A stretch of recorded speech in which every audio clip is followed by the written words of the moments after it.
Hey guys, Darcy here, and today we're going to talk about how I go about moving quickly when setting reverb in Luna. Let's jump into it. All right, guys, we're in Luna here, and so we're going to look at how I go about, moving quickly and getting the most out of reverb, how I do it in Luna, and tools that I use to speed up my workflow.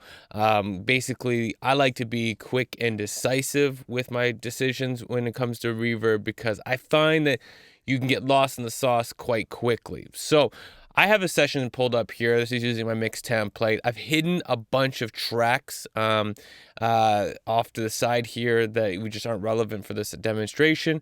We see here we have the vocal track, and then we have things going in from the vocals to the Vox track. We have a parallel Vox, which we're not really probably going to use this in this version. We have the all Vox, which bring all of that together. Then my different reverbs that go into a verbs track, and then all of that's kind of like funneling out to the end.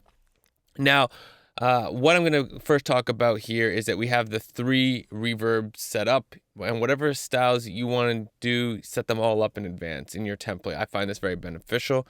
And for anyone who doesn't realize or hasn't used this before, the best way to do reverb is to use aux tracks to send to those signals and then process those signals at 100% wet and then balance those things back into the mix. It's going to give you the best reverb. If you think about it like when you hear your voice, like say in a church in the way you want to hear it, or in a cathedral or whatever kind of room, you would ideally want to be close to the vocalist unless you wanted to have an ethereal sound where they're sounding far away from you. You would hear their voice and then you would hear the reverb of the room after the fact. And that's how I like to think of it when you have your vocal track that's being processed and then another separate duplication of that signal being processed in Ascend, is that it's kind of coming to you as a separate signal after the fact versus them all being processed on the same track. Now, if you want a more ethereal type sound where you want that vocal to really sound far in the background and none of it sounds up front to you, then you might want to process on the track. But that's just something to think about. I could do more of that in another video if somebody wants that. But so what I do here is I set up my 3 verb tracks. I have my plate, my chamber, my room. And I have a bunch of plugins ready to go that I might want to use. So for my room, I like this Reflections by Universal Audio. It's a super underrated plugin. I've done a video on that. It's just a really good plugin to utilize. Then for my chamber, I have Capital Chambers. I just love this plugin. I will use it in places where it may not be intended to use, just because I like what it can give in a very low amount of like when you put very little into it, you can get a really nice room feel or chamber feel, but it just adds some thickness. And then plate. And for plate, I have 3 different plates set up here. I have the EMT 140. I have the Perfect Plate XL, and then I also have the vintage or Valhalla Vintage Verb, which has 3 different colorations, 70s, 80s, and now, which are all very good options. And this can go between plate and chambers and all that stuff, but I like its plate. So that's all set up. So first thing here is I have a little vocal sample that we're going to play. It's dry, like actually dry, so we can hear it. And then what I'm going to do is I'm going to go and show you me adding some reverbs by Sens, and then we'll stop and we'll talk about it. So let's do this real quick. Amate mata tera fossa nei. Amate dato leggio mata tera fossa nei. Amate dato leggio mata tera fossa nei. Amate dato leggio mata tera fossa nei. Amate dato leggio mata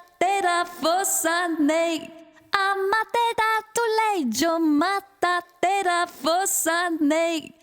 Amate dato leggio mata tera fossa nei. Amate dato leggio mata tera fossa nei. Amate dato leggio mata tera fossa nei. Amate dato leggio mata tera fossa nei. Okay, so we've had some. I got to the room. Not liking what the room's doing at the moment. It's too much of a doubling sound. So we're going to take a look at this. Okay, so we see it's at 16 milliseconds. Now, this plugin has a sync function. So we can actually sync this to the timing of the song. But if we don't have a sync function, this is a bit of a self-promo here, but I have an app called Studio Assist. I'll just toggle over to this, that you can use to find the actual amount in milliseconds and whether or not you want to add in a pre-delay or not add in a pre-delay, so we can utilize that if we don't have a sync function available to us. We'll circle back to that one in a second. But let's go back to the track here. We're going to mess with some of the room. I'm going to try to blend all three of them just for the sake of this demonstration. So let's go back to this. Amatedato matatera fossane. Amatedato matatera fossane. I like that 16th rate out of the gate, so let's leave that there. Amatedato matatera fossane. Amatedato matatera fossane. Amatedato matatera fossane. Amatedato matatera fossane. Amatedato matatera fossane. Amatedato matatera fossane. Amatedato matatera fossane. Amatedato. Okay, so I brought in on my all effects, I have a Pro Q3, which enables me to make quick EQ moves across all of my effects. If I didn't have hidden tracks, you would see that I also have a delays. So I have both the verbs and the delay send that all my delays run into and all my verbs run into, and then they run into the all effects. So this is a simple way that for all your delays, all your all your reverbs and any other kinds of effects you might want to put into that, you can make quick EQ moves. I could also move this, just bring this over to my verb track if it was doing something to my delays I didn't want to do, need to process them differently. Now, one thing that you may also want to do, so one more thing you may also want to do here is test out whether or not you want these reverbs on the actual vocal track, or you want them on the Vox track or the all Vox. So the all Vox, the way I kind of structure this is, here's my main track, the actual signal. I'll do some types of cleaning on this track after the fact, but I do most of my work on the sum. So I'll do my compressions and EQs on the sum, and then I have it all Vox. So the way I like to think of this is that the first Vox is taming everything. And the last Vox is final smoothing out and EQ. So for instance, I will put compression here, but on this track I'm going to put soothe and some EQ. So that's just the way I like to think of it. So why did I mention all that? Well, it may make sense that I want my reverb to kind of come after the compression because I want it to be a little more even. Maybe it's a pop track. Maybe I want that reverb to be more reactive to the actual signal before it gets compressed. Maybe I want to spike in certain places and come down, and it gives a more organic feel. So you can literally just try this out. So what we're going to do is we're going to mute some of these, and we're going to mess with the chamber. Amatedato matatera fossane. Amatedato matatera fossane. Amatedato matatera fossane. It's very subtle, but in different places you feel a little bit more reverb happening. And so that's, again, a creative decision that you might want to do. You might want to put this all at the end of the all Vox because it's the cleanest signal, and that's the way you want your reverb to sound. Super clean, super even. So that's a decision. But you can do these quick grab and move, pull these things around between the different sends and the tracks, just get a quick feel, and Luna just handles that really easily. Now let's take a look at, okay, well, these things sounded pretty good on their own, but we're just listening to an acapella without thinking of the tempo of the track. So now let's say we were working on something, we have a very specific song going here, we want to get the timing of things down. So as I mentioned before, we have the Studio Assist app. So I'm going to take off our pre-delay for a second here, and what our song is supposed to be 144, so we'll put 144 in here, so that now we've got all our timings figured out. So let's grab a plugin that's going to be straightforward and obvious to work with. So we'll grab something like the Perfect Plate. We're going to mute these and come back to the plate one, maybe exaggerate this a little bit. And what we're going to do here is, so right now we're at 2000 milliseconds, which is just a generic number that's already set here.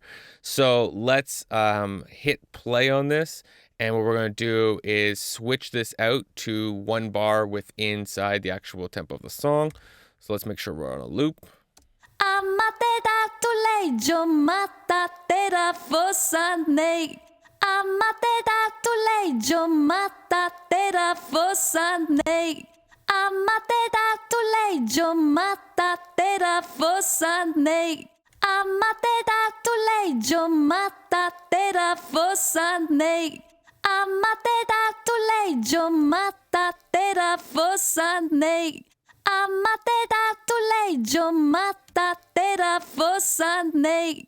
Amatera tu lei, yo matatera fossa nei.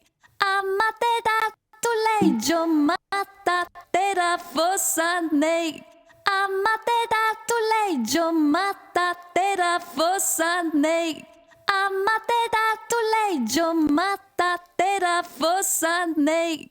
Amatera tu lei, yo matatera fossa nei.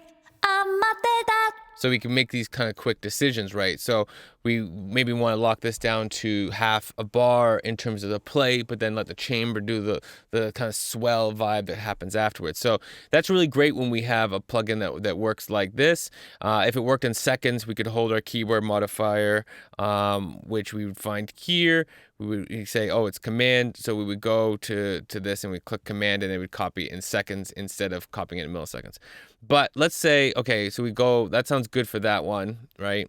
But now let's bring up the chamber. Now the chamber doesn't have a sync, doesn't show your milliseconds, just has this like min and max decay. So you can read the manual. This one particularly doesn't identify anything in terms of the actual milliseconds in the manual. So you just kind of have to go with it off of, the strength of what you hear.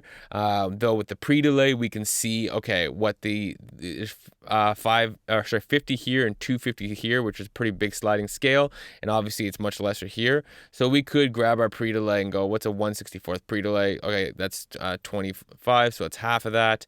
So it's pretty much where we are. So basically right now we're sitting, if we go to 50 milliseconds, we're sitting at like 1/32 of a quarter note or of a bar. So if we're using something like the MT140, which is going between like 0.5 to 5.5 seconds in its range, again, with something like Studio Assist, you're essentially just using this as a reference guide to kind of figure out, okay, within 5.5 seconds, it's kind of like between 3 and 4 bars, and 0.5 seconds, we're looking at, being somewhere up in this range, right? So it gives you a sense of like, are we going between a quarter note or 4 bars, and just give you a sense of like where you want to sit. So, that's really where you got to tune it by ear, but you can use this app to kind of give you that visual reference and get things closer to the grid. Even if you do get things to the grid, like using something like the Pure Plate, it's always good to adjust it slightly a little bit early, a little bit later, and then you get an extra little custom feel to the song. But it gives you the idea of how to lock it in and to get it closer, so what it's gonna sound like, and really fast experimentation. That it's gonna sound good. So these are some of the things that I do to help move along faster with my reverb settings. trying out the different sends, having them already pre-configured, dragging them between the different tracks and buses to get a feel for that, and using the Studio Assist app to help me lock in my timings. Hopefully you found all this helpful, and if you did, let me know that in the comments. If there's anything you want to know more of, let me know that as well. And otherwise, peace, y'all.